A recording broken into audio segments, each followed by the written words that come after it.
Hello everybody, so today I will talk about calculus. The topic today is about integration. So now I will show you how to answer. The square root of secant of x to the power of 4.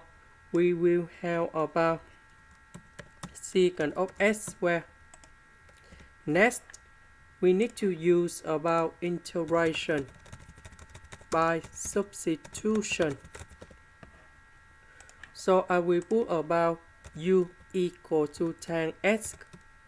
So if we do first the derivative for the both sides, we have du equals to secant of x squared dx. So this one we change for u, we change for du. Tan x we change for u.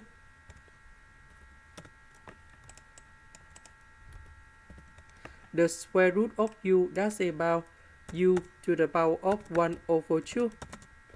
The integration of this one, we have u to the power of 1 over 2 plus 1 over 1 over 2 plus 1. And we put about c. This one we have 3 over 2 over 3 over 2. And we put about c in here. About u, that's about tan x. This is the end. Thank you for watching.